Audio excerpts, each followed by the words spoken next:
kita.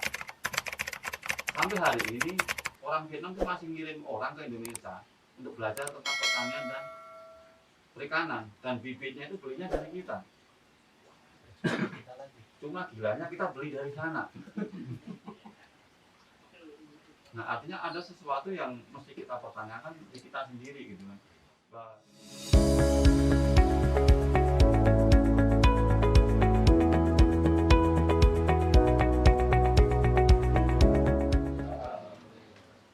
Sekali lagi terima kasih banyak kepada ini kita coba untuk berbagi apa ya,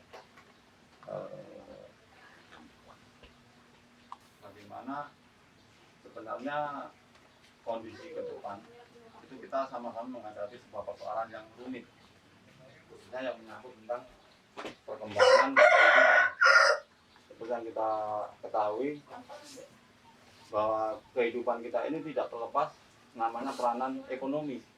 Apapun itu pasti semua tidak terlepas dari hal tentang ekonomi. Nah, yang jadi persoalan sekarang adalah ekonomi kita ini nyaris dikuasai oleh pemodal-pemodal besar atau dikuasai oleh kapital-kapital besar, yang mana ketika hal itu benar-benar dipegang oleh mereka, nyaris nggak ada yang tersisa untuk kita, dan kami kebetulan teman-teman ini hampir semuanya backgroundnya sebagai pekerja di perusahaan, dan semuanya di sini teman-teman rata-rata aktivis serikat pekerja semua.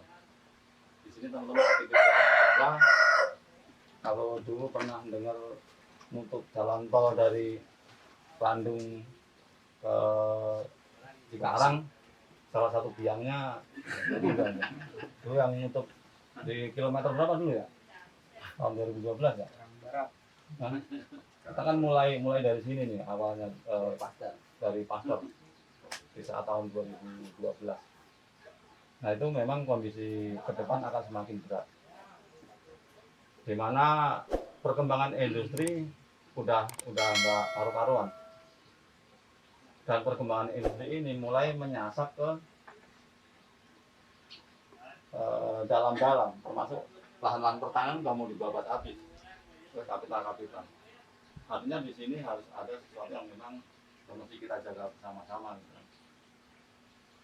Dan di kehidupan kita tidak terlepas namanya industri manufaktur, kemudian industri keuangan, itu yang vital yang ada di banyak kehidupan kita. Karena pertanian itu nggak ada yang mikirin sebenarnya, bahkan pertanian mau dihabis-habisin. Nah, semua akan beralih ke sana, industri manufaktur, industri keuangan. Di mana industri manufaktur rata-rata kalau udah lulus sekolah tuh pengennya kerja entah kerja di pabrik atau di apa gitu kan. Tapi ketika udah kerja di pabrik, itu udah nggak ada lagi harapan untuk menjadi karena tetap, udah nggak ada. Semuanya akan nggak jelas statusnya, karena semua akan diganti robotisasi atau robotisasi industri, digitalisasi industri. Kemudian ketika kita masuk pabrik sekalipun, itu nanti status kita nggak jauh dari namanya kontrak kerja, magang atau outsourcing. Bahkan sekolah setinggi apapun kedepannya seperti itu. Nah, ini sangat ironis bagi generasi mendatang. Itu kondisi tentang dunia perburuan, di mana semuanya nanti mulai bergeser dari tenaga manusia ke robotisasi. Artinya tenaga manusia nanti udah nggak dihargai. Apalagi kalau kita mendengar nama Omnibus Law itu mah habis-habisan lagi kita. Dan nggak ada yang tersisa lagi buat untuk generasi kita ke depan. Nah, yang kedua terkait tentang industri keuangan. Industri keuangan ini mulai bergeser juga, di mana pembayaran secara cash itu mulai bergeser ke digital atau melalui aplikasi. Artinya semua pengelompokan modal itu terkumpulnya di kapital semua dengan berbagai cara. Saya yakin banyak yang di antara kita mempunyai aplikasi semacam gitu kan. Dan di situ kita pasti deposit. Padahal makainya nih kapan kita nggak tahu. Nah, artinya dengan kita deposit di situ, sebenarnya kita memberikan modal segar kepada kapital. Makanya kita nggak akan pernah bisa menang melawan mereka kalau kita masih seperti ini. Jadi semua sistem sudah mereka kuasai semua. Nah, artinya di sini harus ada sesuatu yang kita lakukan bersama-sama terkait tentang bagaimana menyelamatkan ekonomi kita secara bersama-sama. Dan salah satunya yang bisa kita lakukan adalah melalui koperasi. Di negara-negara besar atau negara-negara Eropa, itu kenapa mereka bisa maju? Karena mereka ditopang dengan kekuatan ekonomi bersama, yaitu apa? Koperasi. Tapi di Indonesia yang katanya yang koperasi gitu kan, tapi malah nggak ada apa-apanya, nggak ada apa-apanya. Padahal pendiri bangsa kita salah satunya Bung Hatta mengatakan bahwa sokok gurunya ekonomi bangsa adalah koperasi gitu kan. Tapi ketika mendengar koperasi, habis di benak kita kan. Kita coba kita kembali ke masyarakat. Ketika mendengar koperasi kan sesuatu yang apa namanya, tertinggal, nggak menarik, kemudian tentang pinjam, hutang, barang murah, SHO, pasti kan yang ketika orang dengar koperasi kan itu. Padahal koperasi bukan tentang itu sebenarnya. Koperasi itu adalah bagaimana kita bersama-sama saling menolong bersama, kemudian saling meringankan bersama, saling belajar bersama. Itu sebenarnya koperasi. Dan kenapa koperasi di Indonesia itu rusak? Itu karena memang sengaja dirusak. Sengaja dirusak. Dari pemahaman awal sampai akhir pun itu sengaja dirusak. Bahkan sampai hari ini kita sering diundang juga dinas koperasi ya, dan koperasi saya nggak pernah hadir ketika diundang dinas koperasi.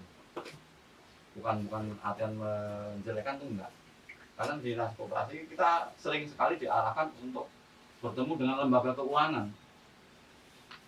Artinya bagaimana koperasi nanti di pertemuan dengan lembaga keuangan yang jadinya mutang nantinya.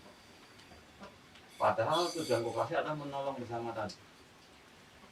Nah, disitulah yang mesti harus mulai kita bangun, khususnya di benak kita yang mau berkoperasi, untuk mulai merubah. Pada dasar sebenarnya koperasi itu anti pinjaman sebenarnya, anti pinjaman. Tapi bagaimana koperasi itu menggunakan kebersamaan kita, keterbatasan kita untuk keluar dari kesulitan, dan itu fungsi koperasi sebenarnya. Tadi saya ingin memperlihatkan sebuah video di mana koperasi besar, salah satunya di Mondragon, Spanyol, itu sangat luar biasa. Cuma saya nggak bisa. Kemudian ada koperasi, contoh juga di koperasi di Vietnam. Vietnam itu waktu kita belajar ke sana 2 tahun yang lalu, anggota 1,4 juta orang, mempunyai supermarket hampir 149 supermarket. Satu supermarket itu omsetnya 1 miliar ya, 1 miliar satu supermarket, minimarket ribuan, dan punya karyawan kurang lebih 60.000 orang. Nah, kemudian dari sisi sektor pertanian, itu satu malam saja mereka mengeluarkan sayuran itu 70 ton, dan itu milik anggota semuanya, milik anggota semua. Dan perikanan juga ratusan ton ya semalam. Dan gilanya lagi, mereka belajarnya ke kita.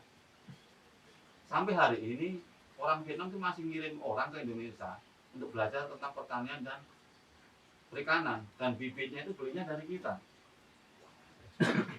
Cuma gilanya kita beli dari sana. Nah, artinya ada sesuatu yang mesti kita pertanyakan di kita sendiri gitu kan.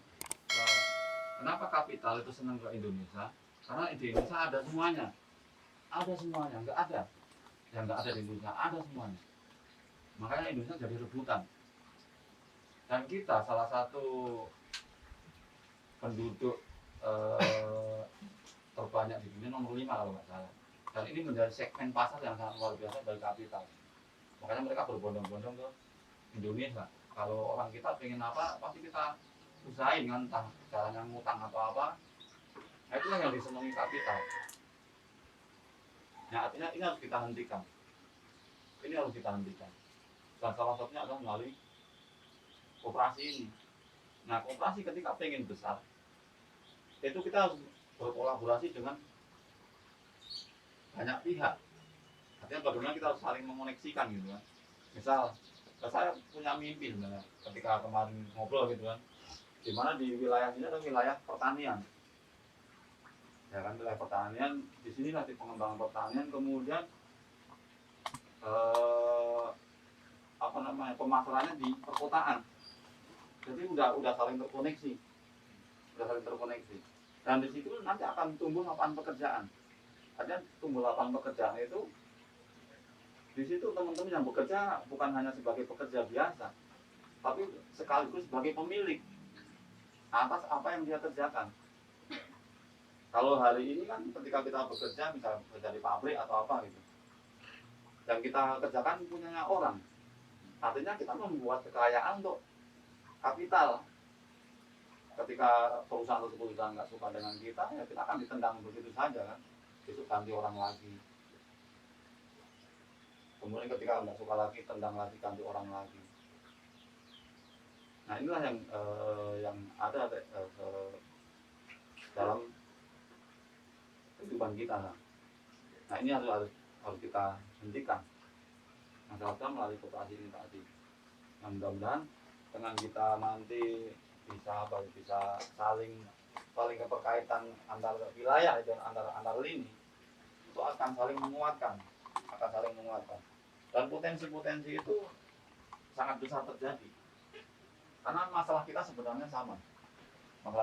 Ketika kita udah ada dalam lingkungan masyarakat seperti ini, masalah kita sama. Nggak ada yang beda. Nggak jauh dari masalah pendidikan, masalah kesehatan, masalah ekonomi, harga pasar yang nggak stabil, ya kan? Apapun masalah yang lainnya. Dan itu kita hadapi bareng-bareng. Mau yang gajinya gede, yang nggak punya gaji gede, masalahnya juga sama. Di saat sakit juga masuk rumah sakit, bahkan di saat anak sekolah juga sekolah gitu. Nah, artinya di sini kita bisa menciptakan apa yang kita inginkan. Misal di sektor kesehatan, ketika kita sakit, tentunya kita kan sakit, butuh tempat berobat. Nah, di situ kita bisa bersama-sama patungan misalnya. Bikin klinik atau bikin rumah sakit bersama-sama.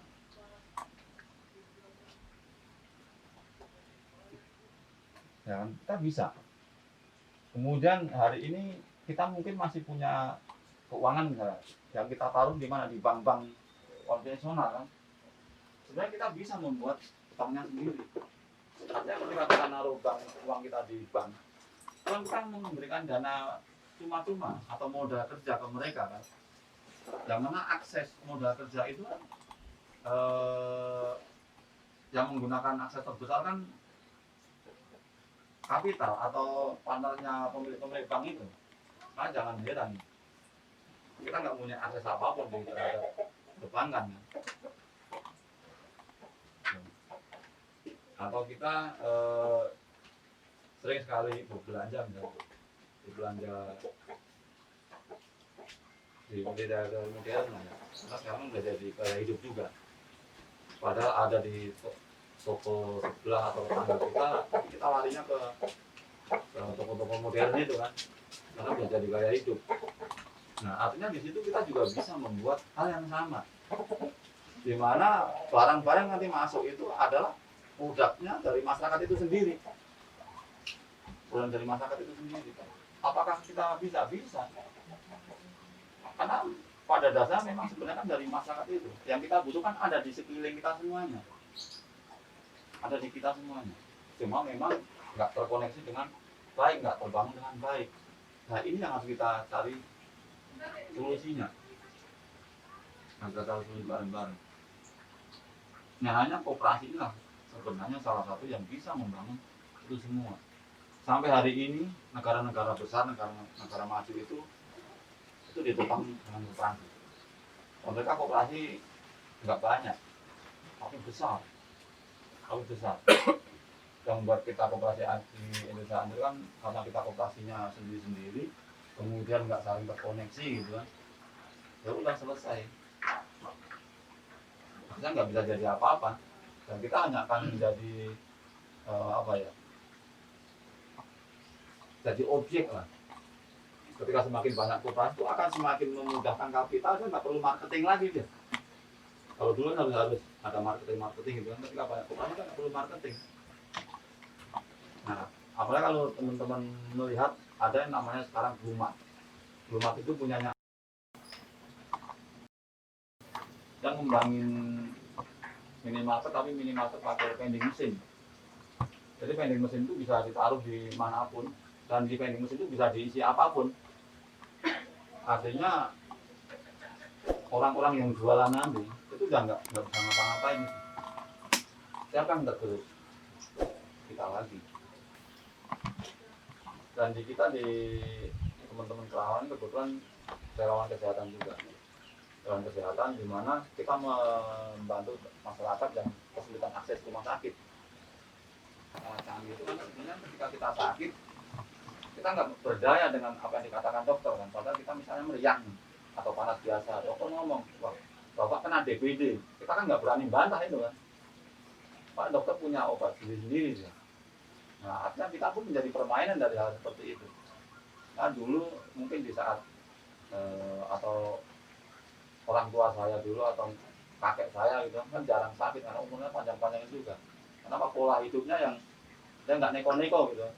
Kalau sekarang anak-anak muda udah ada yang kena stroke, diabetes atau apapun itu, karena gaya hidupnya yang apa ya, yang udah jauh lah. Artinya di sini sangat berpengaruh.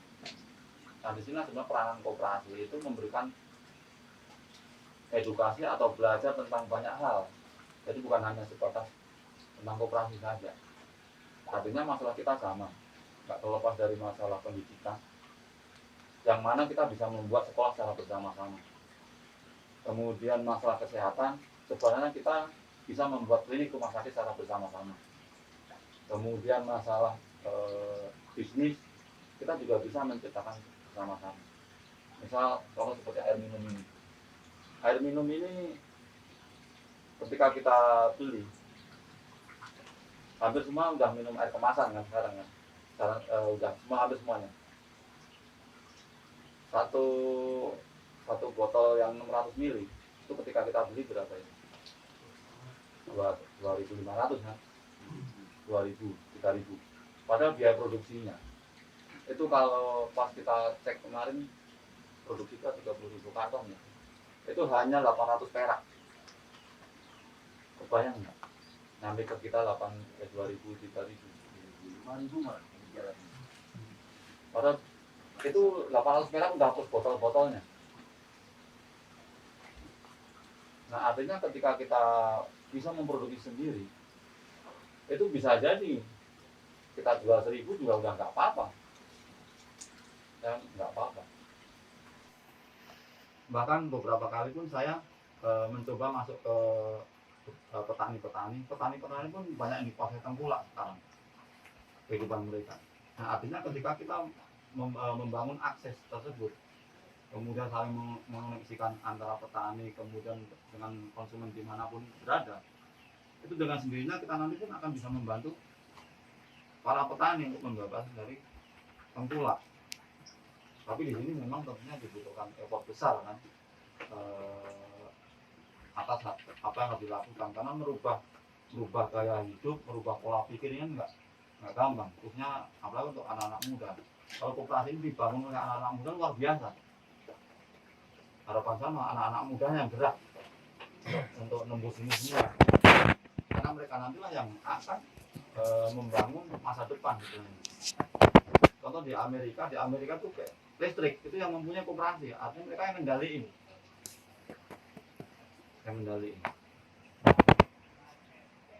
Terus contoh kayak kita belanja lah ya, belanja di sekarang di sini ada di dekat sini ada ya, artinya kan hampir kita ke sana semua kan. Kemudian RW di sini ada berapa? Belum ada. bukan kakak Apa? kakak Jumlah kakak. RW. 500-an. 500. Nah banyak kan 500 itu berarti kan pasar people powernya itu purchasing power itu 500 kali 200.000 rata-rata lebih rupiah ya. Misal tiap kepala tiap keluarga itu berbelanja 500.000. Yang saat ini 500.000 ngacak kemana-mana kan, ngacak kemana-mana. 500.000 kali 500, 250 juta ya. Itu sebulan. Artinya purchasing power masyarakat di sini per bulan itu sebenarnya 500 ke 250 juta sebulan. Yang saat ini itu dialirkan ke kapital tanpa kita sadari. Dan itu sudah berjalan bertahun-tahun. Dari 250 juta ambil misalnya margin dari yang dikeluarkan misalnya 5% dari 250 juta, berarti 12 juta 500 ya sebulan, 12.500 itu kita alihkan cuma-cuma. Bayangkan ketika seluruh masyarakat yang ada di sini kemudian menyatukan diri untuk menjadikan satu pasar yang dikendalikan oleh masyarakat yang ada di sini. Apa kira-kira yang akan terjadi? Uangnya nggak kemana-mana, ngalirnya di internal di sini. Bahkan apa yang dibutuhkan oleh masyarakat di sini pun akan bisa dipenuhi oleh internal sendiri. Kemudian sektor-sektor bisnis nanti akan tumbuh dengan sendirinya, dan itu bisa jadi nanti keteteran juga kan. Nah artinya pembangunan ekonomi benar-benar akan berjalan. Jadi nggak ada lagi cerita ketika muda kemudian ngerantau kemana gitu. Ini terjadi di kampungnya juga begitu. Lulus sekolah ngerantau habis, dan tinggal yang ada tinggal orang tua semua orang. Jadi nggak maju gitu kan. Karena saya pun kadang saat lagi ngompor-ngomporin juga pulang untuk mulai bangun gerakan-gerakan penguatan ekonomi di masyarakat. Termasuk kita udah komunikasi dengan teman Banjarnegara juga, petani-petani di sana. Dan kebetulan ada teman-teman kita STMI kemarin patungan beli lahan di Indieng tanemin kentang. Itu baru jalan 2 bulan ini. Luar biasa. Nah artinya di sini pun bisa. Nah, mudah-mudahan dengan kita nanti bisa membangun koneksitas ini nanti, itu akan menjadikan kekuatan kita sebagai masyarakat yang sebenarnya ini pengatur atau penggerak ekonomi, itu benar-benar bisa membawa dampak yang signifikan terhadap masyarakat itu sendiri. Dan mungkin sementara itu